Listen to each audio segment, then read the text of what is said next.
Est-ce que vous avez une analyse globale à faire par rapport à l'ensemble de ces accusations de Bah, manipulation du climat avec la météo très particulière de cet été en Europe et en France en particulier? oui, enfin, cette revue tombe à pic, si j'ose dire, Ouais. parce que on est au cœur du sujet. Et en fait, la manière dont je l'ai traité, hein, dont on a déjà discuté souvent avec vous, c'est assez, c'est analytique, c'est-à-dire justement, je reprends les techniques qui existent dans les différents travaux que j'ai publiés, les techniques qui existent, je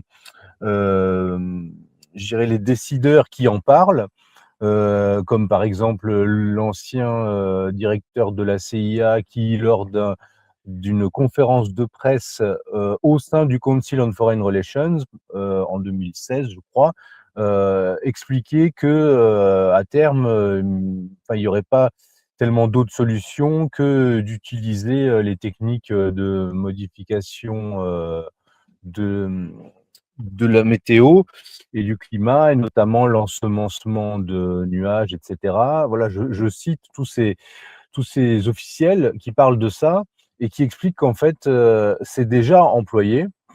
Simplement, en gros, il manque un cadre législatif, là encore, comme toujours, hein, mondial, pour encadrer réellement ces usages. Voilà. Donc, après, pour ce qui est de la sécheresse, ce qu'il faut voir, c'est que en fait, enfin, ce qui est certain, c'est qu'on peut agir ponctuellement sur la météo pour faire des actions, notamment de guerre de quatrième génération, etc., pour arriver à créer de la disruption. Et surtout pour employer des armes de guerre asymétriques, dissimulés, qui par essence sont furtifs et par essence, si vous employez une arme météorologique, eh bien, c'est plus difficile à identifier puisque faire le lien avec un événement météo hors hors du commun et une utilisation d'armes météorologiques est difficile à faire. Donc ces techniques ont été employées. Elles ont été employées pendant la guerre du Vietnam. Elles ont été employées régulièrement contre les États récalcitrants comme Cuba, comme l'Iran, etc.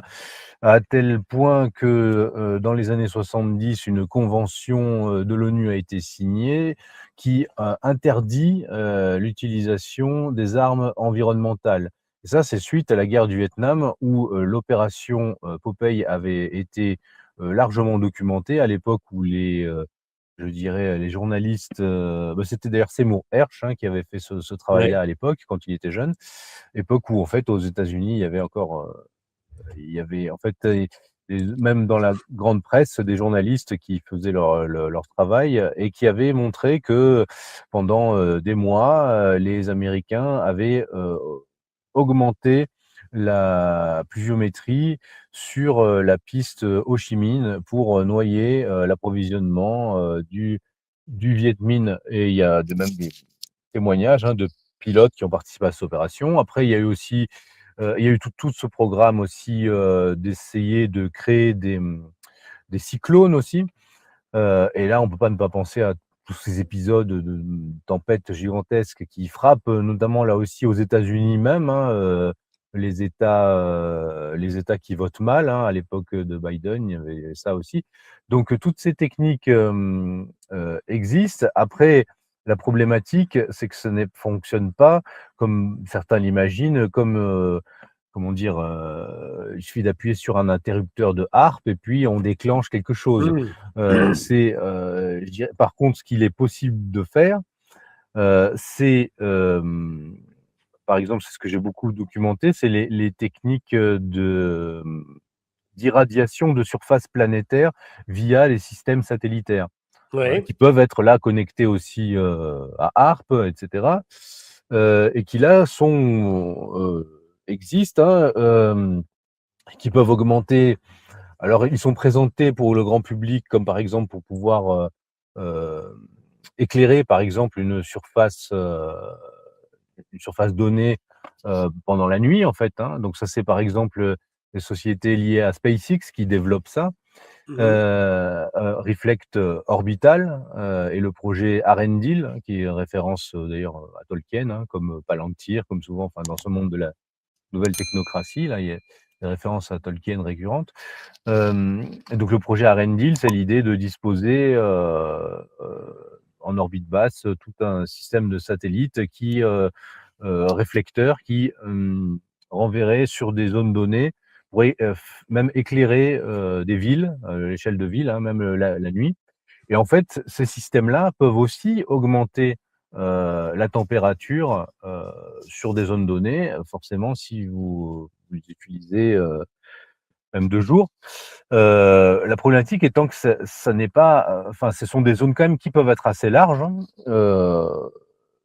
mais après de là à couvrir toute l'Europe occidentale, ça paraît assez improbable. En revanche, moi, ce que je pense, c'est que si vous couplez toutes ces techniques qui existent, hein, ensemencement de nuages, irradiation de surface terrestre depuis l'espace, HAARP, etc., bien, vous pouvez arriver localement à faire des choses. Et après, peut-être que aussi, comment dire, la météo étant en quelque sorte un système, hein, si on veut, si on commence à dérégler ce système à un Ouais. endroit, il n'est pas impossible, parce qu'on dit souvent, même HAARP ne dégage pas des quantités d'énergie suffisantes à vraiment créer quelque chose qui pourrait être de cette ampleur-là. Certains disent que oui, d'autres que non. Bref, mais par contre, si vous arrivez à dérégler le système, eh bien, vous pouvez créer des conditions, je pense, dérégulées chez là où vous voulez agir. Après, voilà, c'est un champ en fait d'études qui est tellement vaste et tellement occulté que il y a encore beaucoup de travail à faire dans ce champ-là. Après, après, il faut aussi démêler les choses, c'est-à-dire ce qui est de l'ordre je dirais, du macroscopique, et puis ce qui est après les interventions locales, et puis après ce qui est la propagande aussi, parce que ce qui est très fort, c'est d'avoir réussi à politiser les phénomènes naturels. C'est-à-dire là, vous avez une espèce de propagande. C'est comme pendant la pandémie c'est comme politiser les pandémies en quelque sorte, c'est-à-dire les utiliser comme des outils de propagande, utiliser les changements météo ou climatiques comme des outils de propagande, c'est parfait pour pouvoir matraquer constamment l'opinion publique. Et donc si on démêle toutes les choses, on a les techniques qui existent, les officiels qui en parlent. L'idée que quand il y a, enfin dès qu'il y a des températures anormalement élevées ou au-dessus de la moyenne, on parle de réchauffement climatique. Quand après il n'y a pas de quand le climat n'est pas plus chaud, on parle de dérèglement climatique à ce moment-là, puisqu'on peut plus. Donc bref, Eh mais oui. l'idée c'est que et donc après, et vous avez donc ce volet où finalement de toute façon, la faute, c'est l'activité humaine. Voilà. Et là, vous retombez toujours sur la même idée.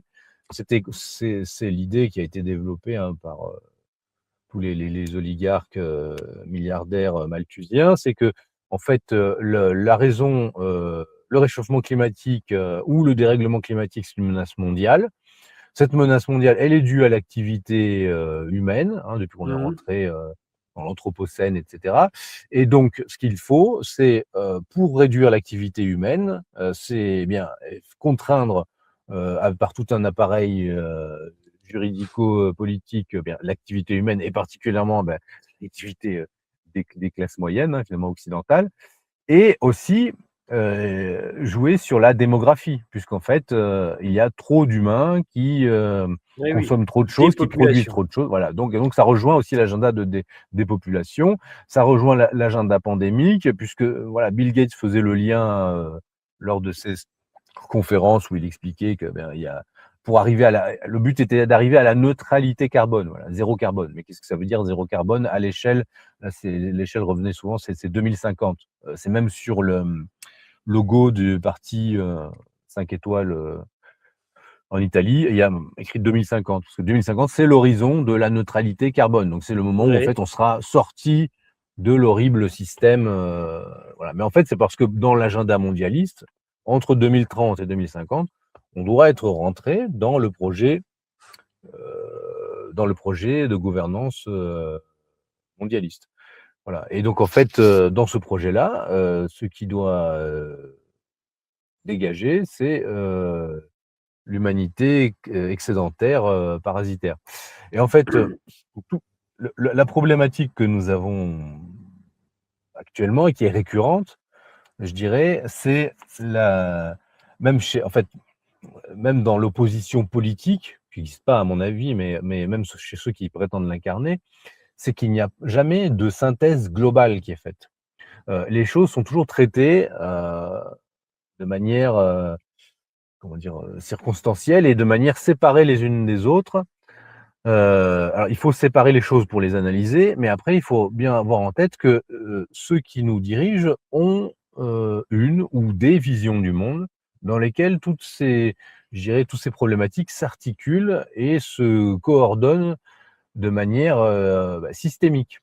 Donc Mmh. si nous, en face, nous n'avons pas enfin si nous, la population, réfractaire à leurs projets, nous n'avons pas, nous-mêmes une vision systémique, eh bien nous serons toujours, en réaction en fait, à ce qui se passe et nous ne serons pas dans une position, de proposer notre propre alternative et notre propre vision du monde. Voilà. Et donc une vision du monde, c'est ce qui coordonne les choses entre elles, c'est pas une idéologie, c'est une hiérarchisation, heu eux l'ont.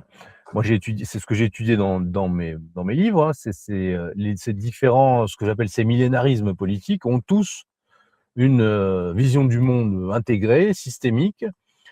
Ils peuvent se confronter entre eux, même, mais ils ont ça. Et nous, en quelque sorte, nous ne l'avons pas et nous avons toujours cette problématique où selon l'angle sur lequel on va le traiter, par exemple, certains vont dire: «Oui, la problématique, c'est, l'économie» et d'autres vont dire: «Non, ce sont les ressources énergétiques». Alors on va expliquer les guerres, par exemple, oui, c'est le contrôle des ressources énergétiques. D'autres, ça va être autre chose et d'autres, ça va être, ou d'autres, ça peut être aussi, justement l'idéologie ou l'idéologie religieuse, et cetera. Mais ça n'est jamais intégré dans un tout cohérent.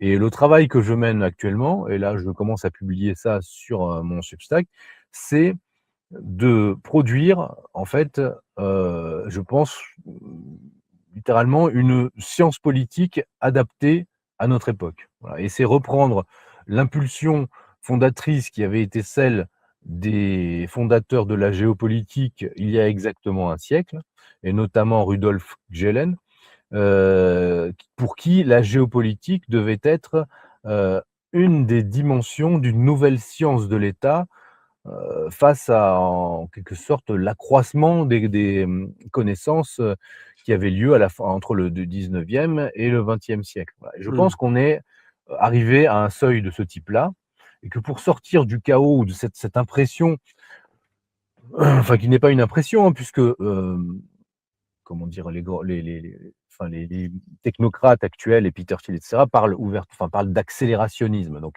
on est dans l'accélération, mais en fait on l'est de manière continue et permanente depuis, je dirais les Lumières, les révolutions industrielles et cetera. C'est accélération exponentielle et là on Mmh. est parti à un niveau, mais je pense que et à chaque époque, il y a eu des velléités, de certains penseurs de penser les choses dans leur totalité, voilà. Oui.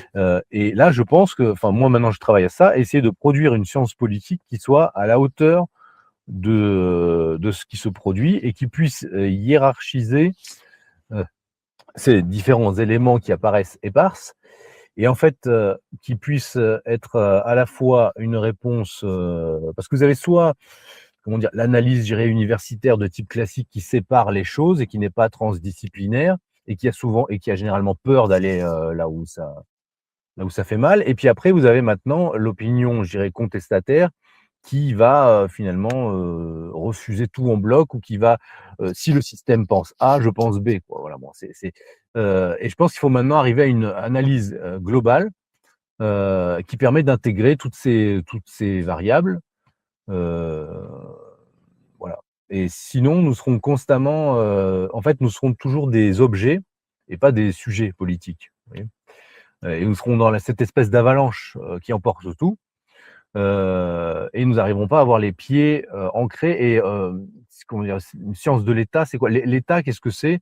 Ça vient du latin status, c'est essayer de maintenir quelque chose, je dirais, dans le flux universel qui ne cesse pas, hein, et le flux de la vie déjà est fait ainsi, hein, tout s'écoule comme disait Héraclite, mais le but du politique, c'est d'essayer que les humains, soient protégés par un État, à la fois pardon, comment dire? Des autres populations qui peuvent être concurrentes, mais qui peuvent être aussi des partenaires, mais aussi de l'ensemble de oui, des flux de la vie, de la réalité qui emportent tout.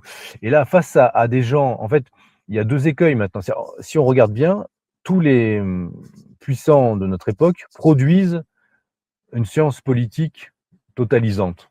Si vous Oui. regardez, le Parti communiste chinois produit cela, les eurasistes et cetera, en Russie produisent cela, la nouvelle tech de droite produit cela, hein, avec, Palantir, Alex Karp, ces gens-là, Peter Thiel. Heu, ceux qui, dans le monde musulman, il y a ça, chez les chiites, en Turquie avec le néo-ottomanisme et cetera. Les Israéliens évidemment produisent leur propre, vision du monde qu'on a souvent exposée, et notamment dans le livre Israël et la guerre de religion. L'homme faible dans cette recomposition mondiale qui se fait autour de la thématique des États-civilisations, c'est l'Européen. L'Européen, particulièrement de l'Ouest, produit plus, qui ne produit pas de doctrine, je dirais de science politique intégrale adaptée à cette époque-ci, en fait. Mais c'est volontaire, puisque nos élites sont là pour, qu'on soit, je dirais la partie faible de l'Occident politique. Et l'opposition, comment dire, heu, Macron et cetera, avec les États-Unis et tout, c'est un peu du vent puisque tous ces gens-là, sont issus des Young Leaders et autres, enfin ont été choisis par, les Américains pour gérer notre vassalisation. Et en fait, le problème, c'est que l'idéologie qu'ils produisent, eh bien, en fait, c'est l'idéologie de notre déclin. C'est justement en fait, c'est ce qu'on appelle le déclin dirigé. Ça aussi, ça a été théorisé par des auteurs. Les hommes politiques européens gèrent le déclin dirigé de l'Europe.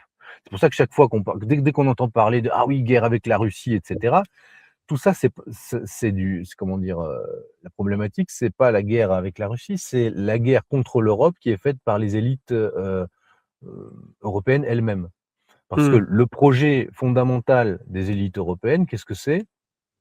C'est finalement, là encore, si on revient aux fondamentaux, si on étudie réellement l'histoire derrière les apparences et heu et on n'a pas besoin d'aller bien loin pour trouver les sources, mais par exemple, la Pan-Europe de Kalergi, c'est le projet dans lequel, nous sommes plongés, et la Pan-Europe de Kalergi, ça n'était pas, une Europe puissance pour, les Européens. Je veux dire, à l'époque, par exemple, d'autres, je dirais, pan-européistes comme, les pan-germanistes ou les nationaux-socialistes et cetera, par exemple Hitler, qui voulait faire lui aussi une grande Europe, appelait, Kalergi le, bâtard international ou je ne sais plus quoi.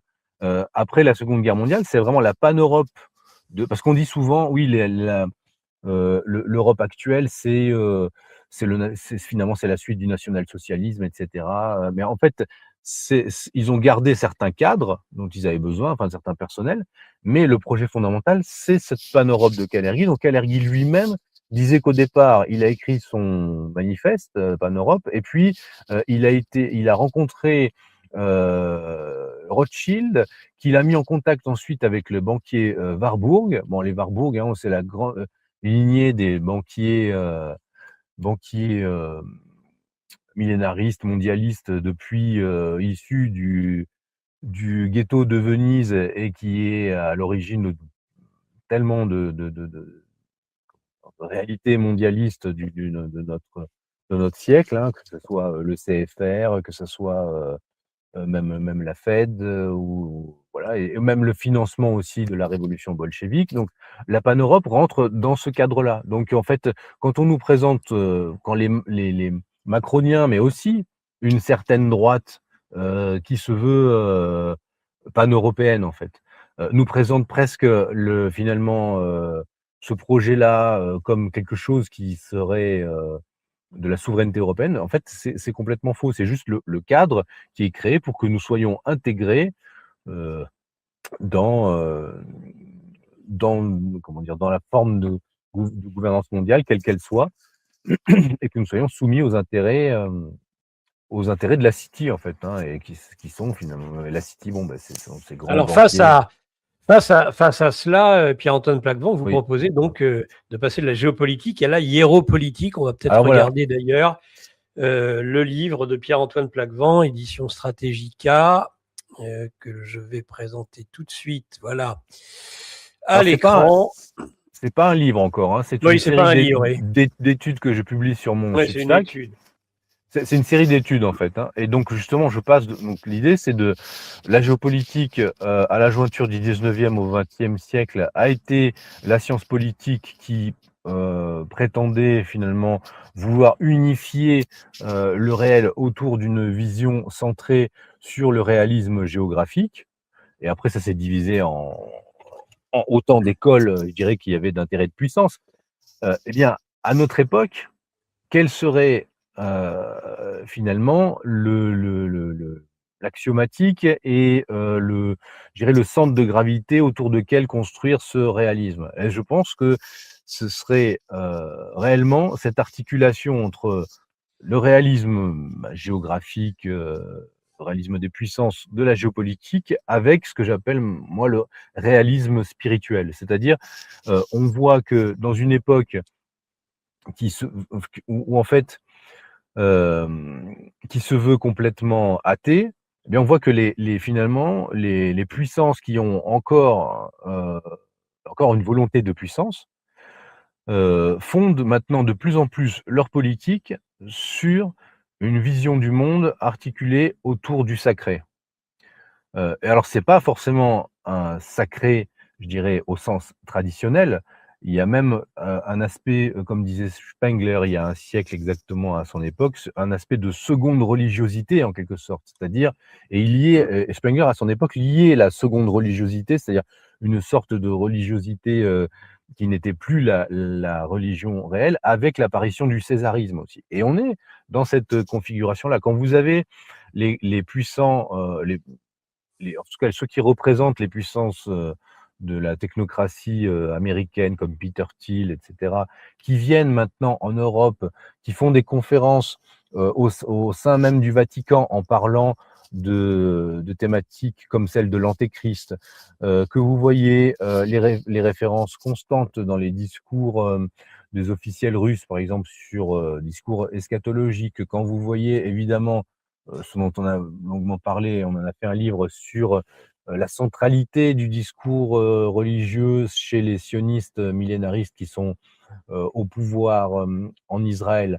Quand vous voyez même en Chine la production par des intellectuels proches du Parti communiste sur l'idée du mandat du ciel, ou du taoïsme, etc., du confucianisme. Quand vous voyez aussi en Inde, même le nom officiel de l'Inde qui est devenu Bharat, le nom traditionnel de l'Inde, quand vous voyez le néo-ottomanisme en Turquie, évidemment l'Iran chiite qui mobilise, je dirais, ces troupes aussi au nom de l'imam caché, etc. Vous voyez tous ces thèmes-là, la droite américaine qui se réarme idéologiquement autour de ces thèmes-là, que ce soit, on va dire, des instruments et que comment dire, les hommes politiques y croient ou non, je dirais, peu importe ce que l'on voit, c'est que on a ce retour du sacré en politique. Alors pourquoi je parle de hiéropolitique? Parce que donc, dans mon idée de finalement faire une science politique adaptée aux réalités de notre époque, je suis arrivé à cette conclusion à force de mes différents livres, hein, c'est que, et pour synthétiser un peu ce travail, c'est que dans l'idée de hiéropolitique, donc il y a l'idée de sacré, hein, hiéros, en grec, hein, et donc ça signifie ce que l'on sépare du reste en quelque sorte. Et en fait, dans le sacré, il y a aussi, et on le voit bien chez les Israéliens, il y a ce qu'on sépare du reste et qui est sacré pour soi-même, mais il y a aussi l'idée de s'auto-sacraliser pour se séparer des autres, hein. et pour avoir sa propre identité, sa propre particularité. Ce qui peut être, enfin, ce qui est sain jusqu'à un certain niveau, quand on rentre pas dans comment dire, ou quand on ne nie pas le sacré de l'autre, en quelque sorte. Mais il y a aussi dans l'idée de hiéropolitique, hiéros, c'est aussi la racine de hiérarchie. Et hiérarchie, on l'oublie souvent, enfin, on le sait pas souvent, c'est un terme à la base religieux, qui a été même introduit par les platoniciens, et notamment les platoniciens chrétiens, comme Denis l'Aréopagite, qui, pour décrire bien l'organisation, l'ordre de l'Église, qui était à la fois un ordre humain, mais aussi un ordre sacré, qui pour lui, la hiérarchie de l'Église, eh bien, reproduit la hiérarchie divine, en quelque sorte. Eh bien, il a forgé ce terme de hiérarchie. Et dans hiérarchie, il y a ce qui est sacré, puis il y a arché, ce qui est fondateur aussi. Donc la hiéropolitique, ça c'est aussi donc l'organisation du réel autour du sacré. Et donc c'est comme vision du monde, d'avoir le sacré au centre, et puis toutes les sphères de réalité qui forment finalement la vie humaine et qui en constituent un continuum. Voilà. Donc la réalité dans laquelle nous vivons est un continuum, là, depuis le spirituel jusqu'au matériel et même à l'inframatériel, hein, puisque maintenant c'est ce que nous. Là aussi, quand la géopolitique se fondait au début du XXe siècle, il n'y avait pas eu encore la révolution je dirais de la physique actuelle, hein, de la physique quantique, etc., qui est arrivée après, à partir des années 20-30, et puis qui a progressé. Et maintenant, on est aussi, je dirais, au point où nous sommes dans l'histoire, on peut voir en fait, soit on est dans un espèce de chaos où tout est désorganisé, soit on comprend, et là on peut prendre des analogies avec la physique quantique, les états superposés en fait, Ouais. qui constituent notre condition actuelle, les idéologies passées, les couches même très profondes de religiosité, etc. Et on peut articuler une vision du monde. Parce que souvent, là aussi, faut pas croire, c'est que tous les acteurs qui agissent n'ont pas forcément pleinement conscience de tout ce qu'ils font. C'est-à-dire, ils agissent, mais ils sont aussi agis par des forces qui les dépassent eux-mêmes. Et puis, il y a l'idée aussi que notre époque, selon moi, va être l'époque de la redécouverte d'une réalité qui est beaucoup plus profonde et multidimensionnelle que ce que l'on nous a enseigné, je dirais avec les sciences classiques en fait. Et en fait, et donc dans cette idée de sacré, il y a l'idée que le monde est multidimensionnel, multiversel en fait, et qu'il y a même et c'est dont parlent les religions. Et quand on voit que nos élites, on a fait des émissions avec vous sur le culte de Baal, le retour de ces formes archaïques de sacré, Oui. auxquelles les élites vouent littéralement un culte. Mais pourquoi ils Oui. vouent un culte à ça? Parce qu'ils en tirent de la puissance.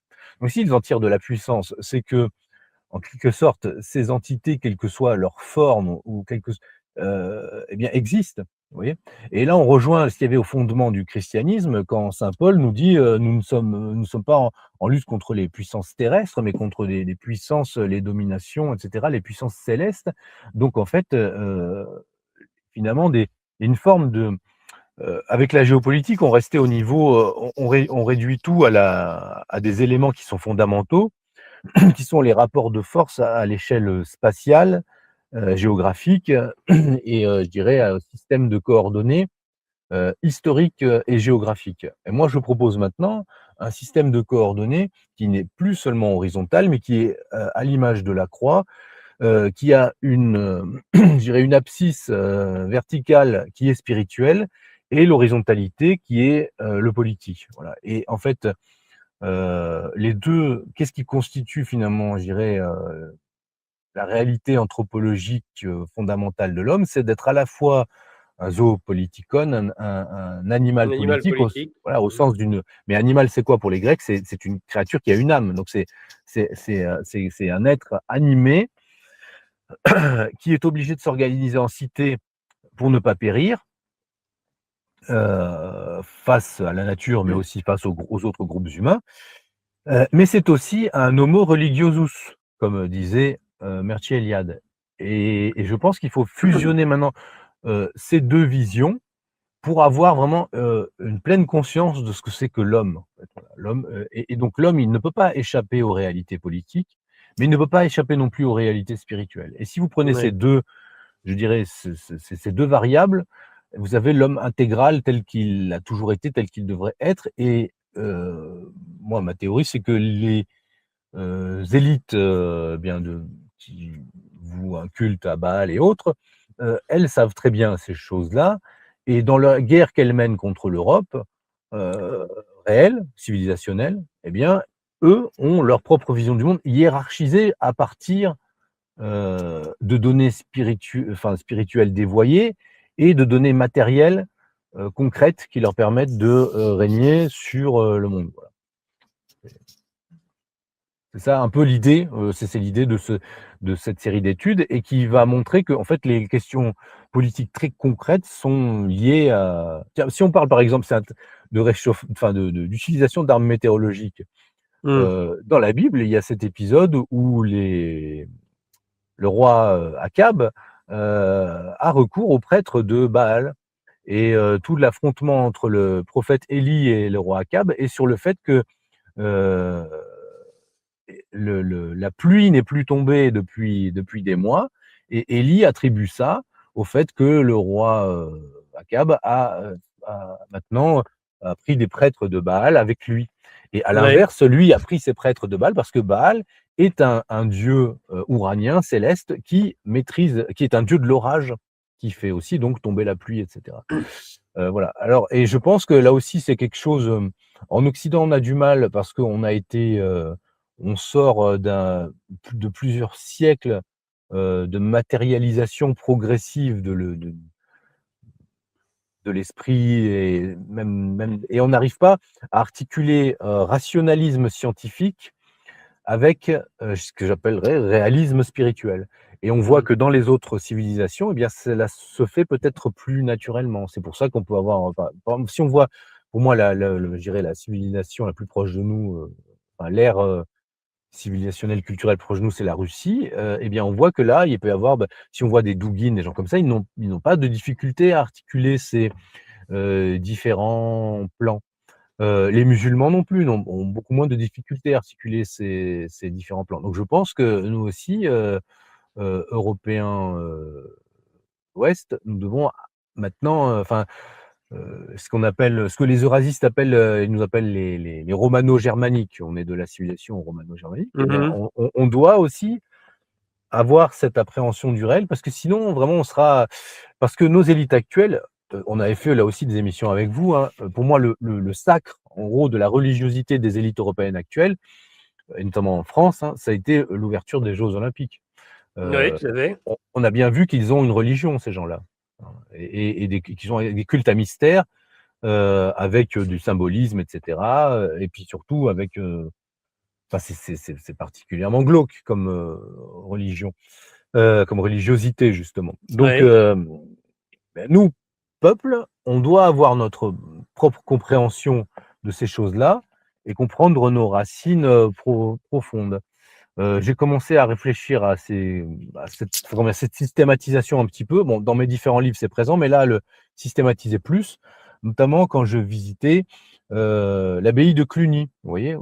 C'est le mmh, centre, je dirais, spirituel, de l'Europe médiévale occidentale tout à fait. et on est frappé quand on visite ce genre d'endroit, à quel point ça s'est développé, je dirais, de manière organique. C'est devenu, quelque chose là, justement, une organisation hiéropolitique où tous les niveaux de vie étaient pris en compte et où ça avait un rayonnement dans l'Europe entière.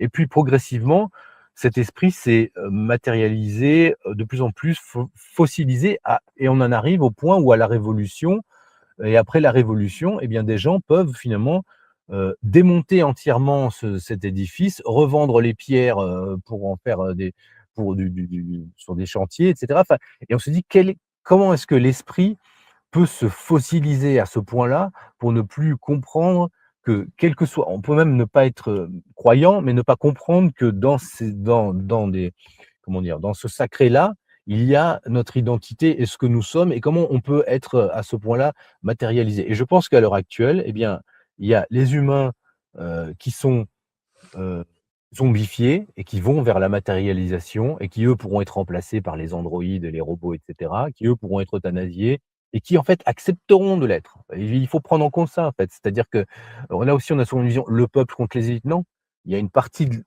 large de la population, comme pendant le Covid, qui qui est drivée, par, pour faire un anglicisme, par les élites et qui, en Oui, fait, elles participent à ça. Elles sont elles sont dans le corps, elles adhèrent au corps politique macrono-globaliste. Elles en font partie. Voilà. Bon, et ces gens-là, ils accepteront jusqu'au bout ce qu'on leur propose parce qu'ils ne sont pas capables par eux-mêmes de résister à cela. Et pour ceux oui. qui résistent à cela, eh bien, il faut vraiment avoir une vision du monde centrée sur l'esprit et sur un état d'esprit autre que celui de nos dirigeants pour produire notre propre corps politique à nous. Voilà. Et je pense qu'en fait, dans l'avenir, ce sera ce qui va. Et pour aussi pouvoir, nous, être des interlocuteurs avec, je dirais, les autres civilisations, si elles arrivent à se maintenir à l'extérieur de cet enfermement Donc c'est un moyen de cybernétique. résister finalement à cette dictature qui, entre autres, passe par l'écologisme, qui est une dictature mondiale et qui tend à s'imposer Mais et contre laquelle il nous faut exactement. Mais par lutter. exemple, l'écologisme, on ne peut pas y résister sans je dirais, une religiosité alternative, parce que l'écologisme, Ouais, c'est une religion.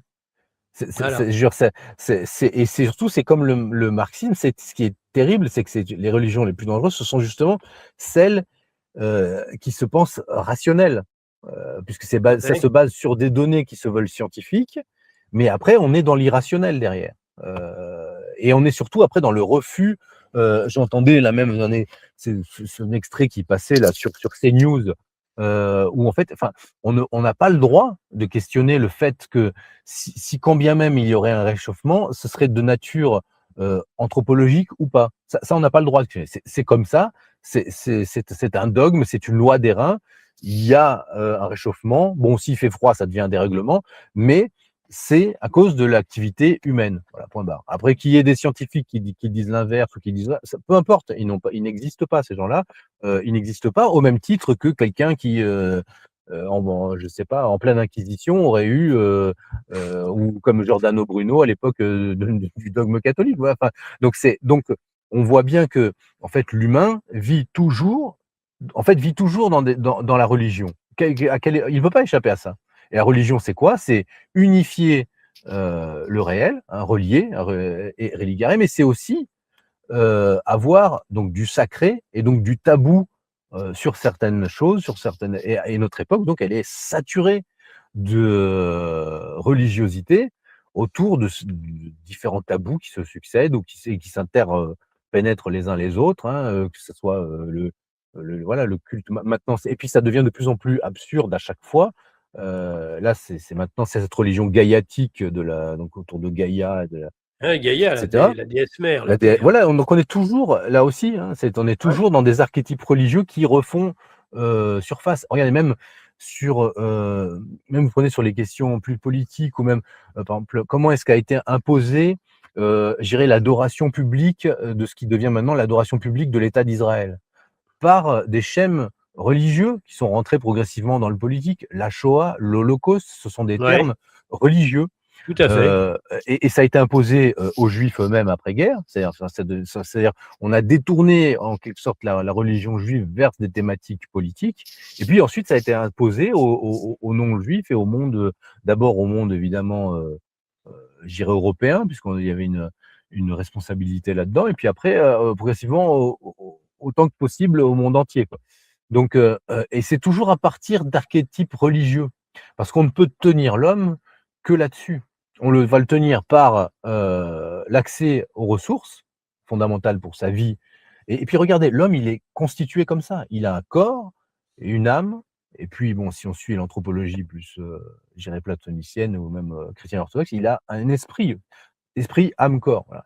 Et si vous tenez, donc cette espèce Ça explique pourquoi d'ailleurs, par exemple, contester la pierre d'angle de leur temple, de leur idéologie, de leur religion, telle que la Shoah, c'est un sacrilège, c'est un C'est un sacrilège, blasphème. exactement. Et en fait, vous avez une hiérarchie de sacrilèges comme ça. Mais par exemple, pour les gens qui sont, par exemple, pour les féministes, comment dire, contester le féminisme, c'est désacraliser l'espèce de femme sacrée qu'ils ont mis en place, qui est fantasmée, qui n'existe pas. Aussi. Voilà. Pour les écologistes, c'est pareil. Vous parlez avec des personnes.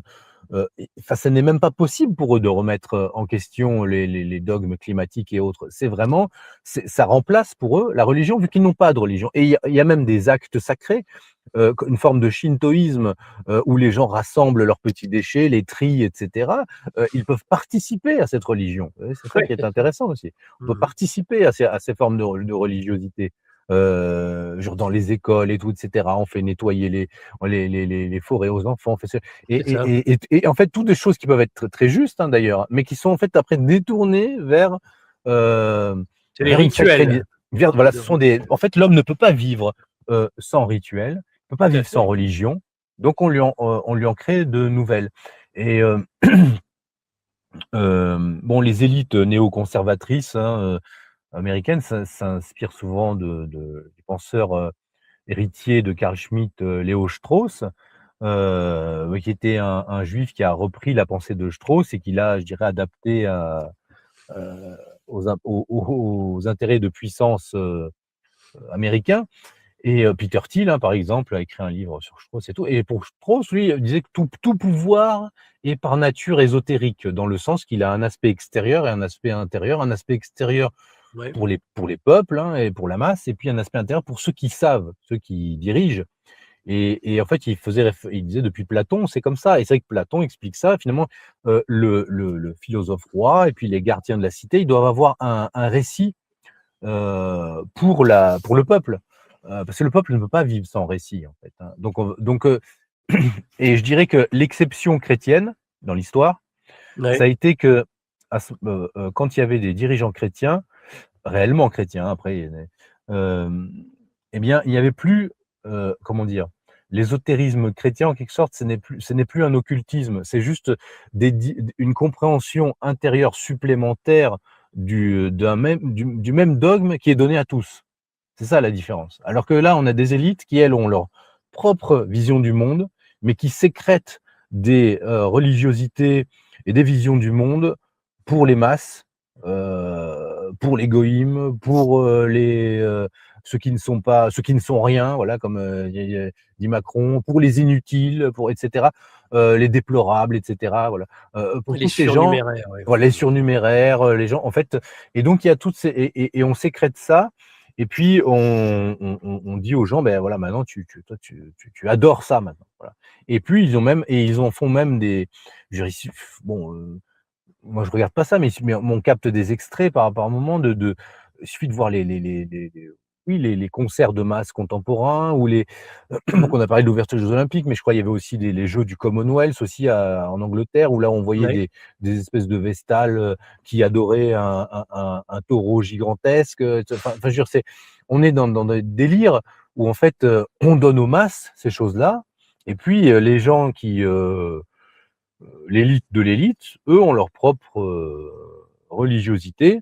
Et je pense qu'ils s'amusent même de ça. À nous, ils nous donnent presque une espèce de satanisme de folklore, et eux se pensent illuminés par le vrai Lucifer, et puis sont au-dessus de ça, sont des espèces d'empereurs dieux philosophes, et vivent et se pensent au-dessus de nous. Voilà. Et donc c'est important. Donc à notre époque, on ne peut plus. Enfin, il nous faut en fait une science politique adaptée à notre époque et à ces réalités-là. Voilà. Si on veut penser réellement. Après, sinon on peut faire. On peut. On peut penser de manière juste.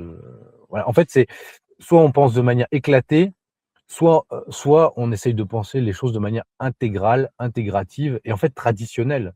Et surtout qu'en France, enfin je veux dire, nous avons eu des penseurs comme René Guénon, nous avons eu des gens comme Mircea Eliade qui avait été largement traduit en français et qui a produit des choses en français. Enfin, on a eu tous ces penseurs qui, au XXe siècle, justement, ont essayé de penser la crise du monde moderne, comme l'appelait Guénon, sur le fond. On a eu des gens, voilà, même des contemporains, des Michel Cazeneuve et autres, enfin des gens qui ont pensé la vie de l'esprit à notre époque. Et en fait, on doit revenir à ces fondamentaux-là, que vous connaissez particulièrement bien d'ailleurs, et revenir à cela, heu, mais pour les penser de manière non plus universitaire, détachée du réel, mais non, mais pour unifier le réel et avoir une boussole. Vous savez, et là aussi, c'est lié, on n'imagine pas à quel point c'est lié aux questions justement géopolitiques et stratégiques, et à quel point ceux qui sont réellement en responsabilité le savent.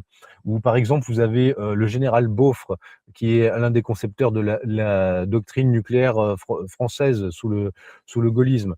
Lui a écrit un traité particulièrement important d'introduction à la stratégie, et il explique que le but de la stratégie, qui est une dialectique de volonté, c'est de faire triompher finalement une philosophie politique et une vision du monde sur une autre.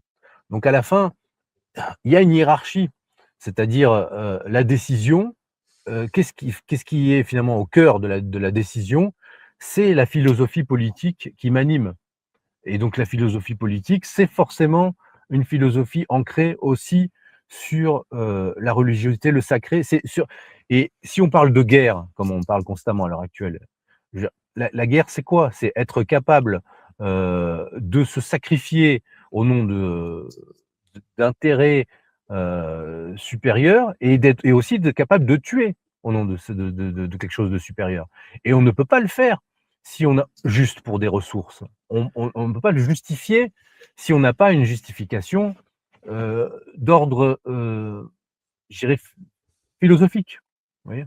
Et tous les régimes, à un moment donné, sont obligés de produire leur justification théorique, si absurde soit-elle, hein, mais donc parce que l'homme ne vit pas que de pain, comme dit le Christ. Donc on a besoin de matériel, de matière pour faire exister notre corps, je dirais, en tant qu'étant, comme un doté d'être dans ce monde matériel, mais aussi on a une âme, et donc on vit dans une dimension à la fois matérielle et spirituelle. Voilà. Et c'est de ça dont parle la hiéropolitique. Voilà, Ouais, très bien, du c'est sacré. extrêmement intéressant. Il nous reste que quelques minutes de ce Oui, sujet passionnant. J'aurais aimé peut-être revenir sur un tweet que vous avez fait au mois de juillet, qui moi m'a paru très intéressant, alors qu'on va changer de sujet, mais on reste un peu oui, dans les mêmes logiques finalement. Je vais vous le lire et vous allez, si vous voulez bien, nous le commenter. Vous écrivez: en s'alliant, on va parler d'euthanasie, en s'alliant avec le sionisme millénariste, la droite pro-vie occidentale ne peut que perdre tous ses combats, car l'Esprit Saint n'est pas avec les ennemis du Christ, comme l'illustre à nouveau la loi sur l'euthanasie pour tous, qui vient de compléter le projet transhumaniste antichrétien du berceau à la tombe. Donc là, on a leur religion d'ailleurs, et oui, le fait que on ne pourra pas lutter et résister à cela. On l'a vu d'ailleurs avec la validation par le Conseil constitutionnel. Donc ça y est, la loi de l'euthanasie pour tous est maintenant applicable depuis son passage par le filtre constitutionnel.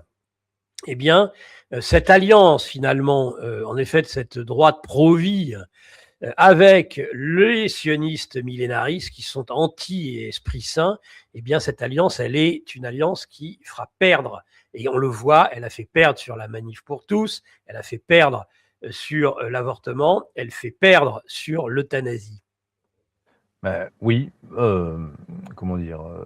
Pour moi, enfin, ça fait, je dirais, 20 ans et plus que ça dure, quoi, qu'en fait, en fait, c'est de l'habile dialectique de la part de ceux qui nous gouvernent, puisque finalement, la droite, je dirais catholique, a cette espèce d'épée de Damoclès de la culpabilité, de la collaboration, et cetera, et donc partant de là, la fenêtre qu'on a laissée, c'est ce qu'on disait, hein, dans cette religiosité de l'Holocauste, de la Shoah, et cetera.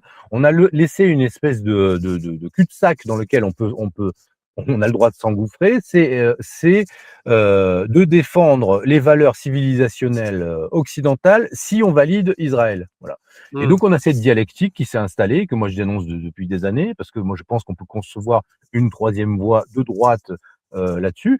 C'est qu'on est soit comment dire, anti-israélien avec Mélenchon, Soros, l'immigrationnisme et puis à la fin même l'islamisme politique, soit on est pour la régulation de l'immigration, pour les valeurs familiales, etc. Mais il faut valider Israël, voilà, avec CNews, etc. Donc, in medio stat virtus, hein, j'ai envie de dire. Donc, enfin, on est pris dans cette dialectique. Bon, c'est classique, hein, au XXe siècle, c'était socialisme, national-socialisme, etc. Et notre tradition, je dirais, de la droite française, eh bien, c'est cette troisième voie. À l'époque, c'était périlleux. En fait, c'était finalement il n'a pas choisi à l'époque entre socialisme et national-socialisme. Eh bien, à notre époque, pourquoi est-ce que nous devons choisir entre mondialisme et sionisme? Pourquoi est-ce qu'il faudrait choisir cela? Et en fait, ça, c'est la grande mystification, mais ça, c'est intéressant. Là aussi, je publierai au fur et à mesure des études, c'est tout ce que produisent les Israéliens, même actuellement, notamment le ministre Bezalel Smotrich, qui explique, en fait, le problème, c'est que justement, si on n'a pas cette approche hiéropolitique, de politique sacrée, on ne comprend pas, on comprend pas en fait même les interlocuteurs avec qui on discute. Et quand vous discutez avec des officiels israéliens ou avec des sionistes, etc., de droite, ils vont vous dire non, non, mais on est d'accord avec vous. Mais sauf que comme le judaïsme est en quelque sorte, là aussi, un ésotérisme où il y a une façade extérieure et une façade intérieure. Eh bien, habilement, ils ont réussi à présenter Israël comme en tête de cette espèce d'internationale conservatrice face à l'internationale sorosienne. Et ça fait des années, moi je me rappelle quand j'ai écrit mon premier livre sur Soros, hein, que en fait, comment dire, j'aurais pu aller dans tous ces cénacles-là si j'avais validé justement Israël, Netanyahou, etc., comme un État de droite qui finalement a les mêmes valeurs souverainistes que nous et lutte pour sa souveraineté, etc. Mais sauf qu'en fait, ça n'est pas vrai, parce que ce n'est pas que ça, Israël. Ça, c'est une partie du projet, le projet territorialisé, sioniste, etc. Mais cela reste, et on le voit bien aux États-Unis, la problématique actuelle avec le MAGA qui a été détourné, avec toute la base électorale trumpienne, toute la partie qui se sent flouée par cela. Et donc on a cette guerre culturelle ou politique qui est projetée à l'échelle de l'Occident et où on nous force de choisir entre donc soit mondialisme, soit sionisme. Et oui, et effectivement, on ne peut pas être du côté. En fait, on ne peut pas être chrétien du côté des gens en plus, qui maintenant ne peuvent plus cacher, à mesure que leur projet se réalise, leur projet est anti-chrétien en Israël. C'est simple. Bon, il est anti-musulman, mais il est aussi anti-chrétien. Donc, tout ce qu'il y a de christianisme doit être. Et là aussi, je fais des recherches très intéressantes sur le rabbin Abravanel, qui est ce rabbin qui avait tenté de convaincre à l'époque Isabelle la catholique de ne pas renvoyer les juifs d'Espagne et qui avait même rassemblé de l'argent pour essayer de soudoyer les souverains espagnols à l'époque. En fait, qui du moment que ça s'est réalisé, a dit bon, bah, très bien, on voit que dans le même temps, à Constantinople, l'islam a pris le pouvoir. Donc nous, juifs, nous devons être entre les deux. C'est-à-dire, nous devons utiliser l'un contre l'autre, être avec l'un quand ça nous est favorable, être avec l'autre quand ça nous est favorable.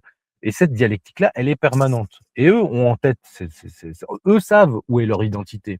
Et ils savent jouer. C'est ce qu'ils ont fait en France. Ils ont joué. Et là, je ne parle pas encore une fois de la population, je parle des élites du judaïsme politique.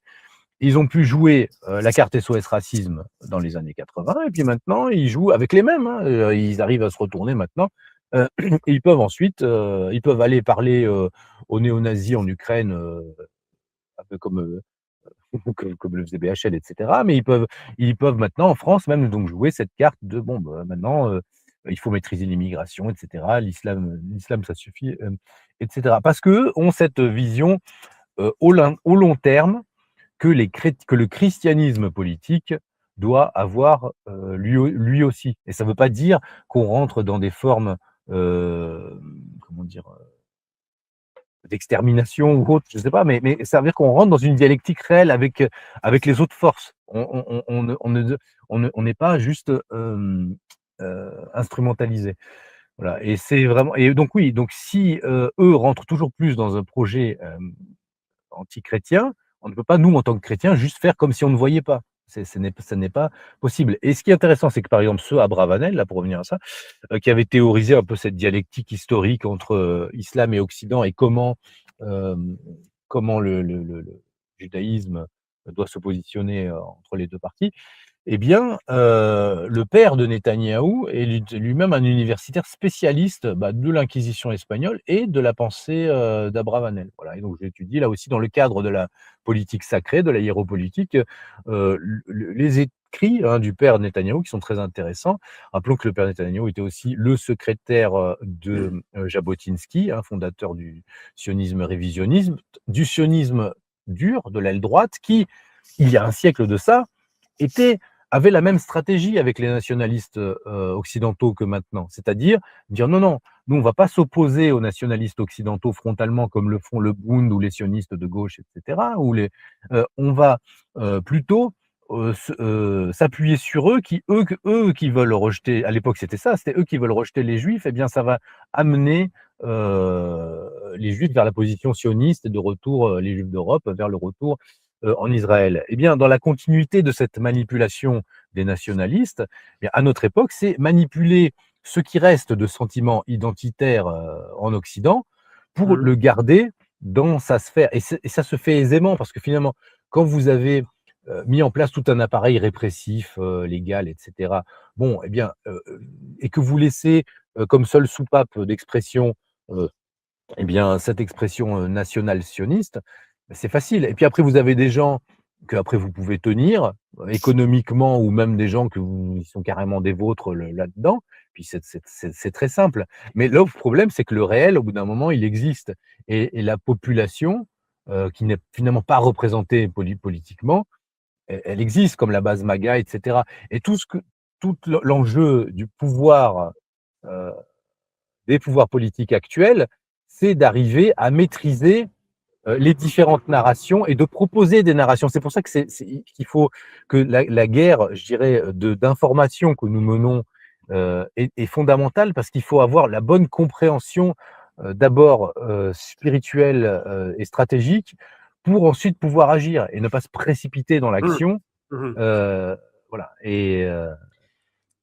Et donc c'est fondamental, ça donnait et effectivement, alors pour revenir sur la manif pour tous et cetera, moi je me souviens très bien à l'époque des gilets Il jaunes, faut hein. juste conclure, Oui alors, Pierre-Antoine, parce que voilà. à l'époque des gilets jaunes, hem, nous avions proposé, heu, avec d'autres, à la manif pour tous d'être relancés, aux gens qui historiquement étaient les dirigeants de la manif pour tous, de relancer la manif pour tous au moment où il y avait les gilets jaunes.